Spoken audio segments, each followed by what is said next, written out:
When you look at palliative care doctor, they play quite a big role in palliative care, where they work as part of a team in providing holistic care to patients who have got life-threatening illnesses or any chronic illnesses.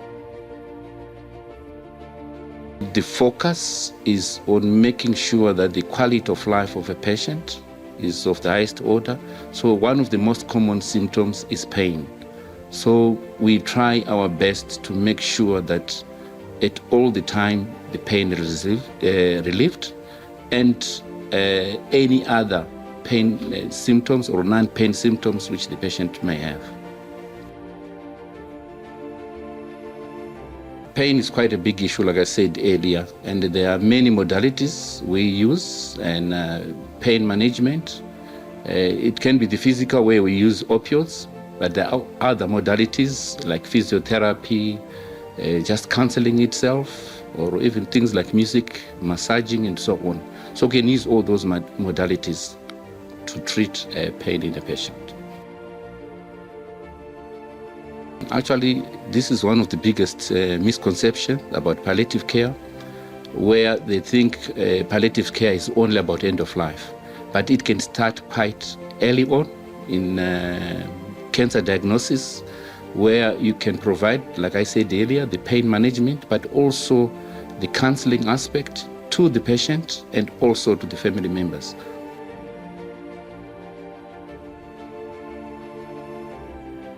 When you look at the trajectory of the illness of cancer, let's, for example, starting a diagnosis, the patient may have quite big challenges in really accepting the illness or dealing, whether at a physical issue, whether it's because of the pain which made them or any other symptoms present, but it can also be quite an emotional issue.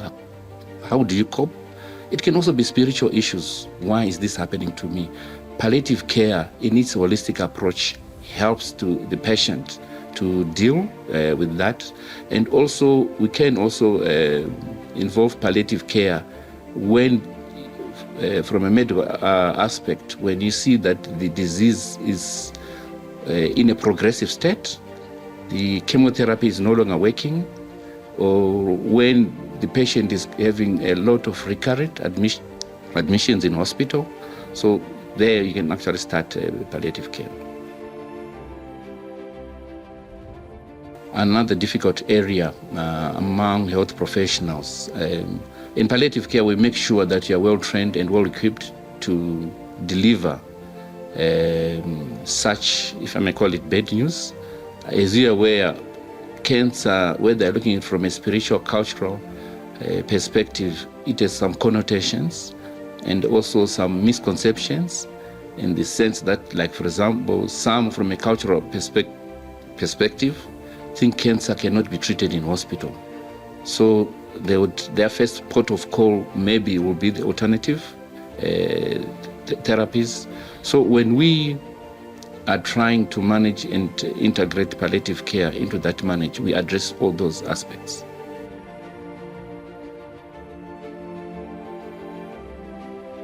It is very critical, if I may say, because each individual, if you look at an emotional perspective, they are at their own, can I say, stage of coping. Some may accept when as you talk to them, but some can also be in denial. When I say denial, it doesn't mean that they are refusing that they have cancer, but the way they are dealing with that diagnosis, or with that, for example, it's a mass which is growing in them. You may think it's from a denying perspective. Hence, they may present very late to the medical professions, and or it may be they may present because the disease is already causing pain. So, in communicating, we are trying to make sure that the patient understands where they are with the disease. There are quite a lot in terms of breakthroughs, like, for example, if you look at pain management, there are new modalities, like using nerve blocks for certain specific pain, which are regional. There are also newer drugs, like, for example, ketamine, for some pain which are intractable to treat. There are also other modalities, like, say, working with the team, the spiritual aspect, the psychosocial aspects, where we work with other team members. Yeah, a lot of people, that's a very good question, because a lot of people also ask me, even my fellow colleagues, how do I remain grounded? Because it's quite a difficult area to work. Yes, like I said, at the end of it, they're dealing mainly with death and dying sometimes, or counseling, or giving bereavement services. So what is very important is that care for the carer. So self-care is quite important for me, which I make sure that happens, whether it's through physical activity or communicating with my colleagues in terms of trying to de-stress. And there are also other things you can do. When you are managing a patient, we call it more of being empathetic rather than sympathetic, so that you don't get so emotionally involved with what the journey which the patient and the family is moving. So the idea is to walk hand in hand with the patient, but not to be too emotionally involved that it may also drain you. I mean, like I said earlier on, when you look at the misconceptions, it's quite a big area. For example, the palliative care itself, a lot of people, including fellow colleagues in the health professions, believe palliative care is about end of life, but it is not. So I would like people to know that palliative care is not end of life.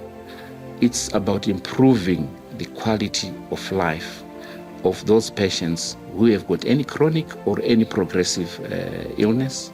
There are also other misconceptions, like, for example, to do with opioids, some of the medications which we use for people when we're managing pain. Sometimes some people think when you start those medications, it means that the patient is dying. So I would like people to learn and be aware that all those things are misconceptions.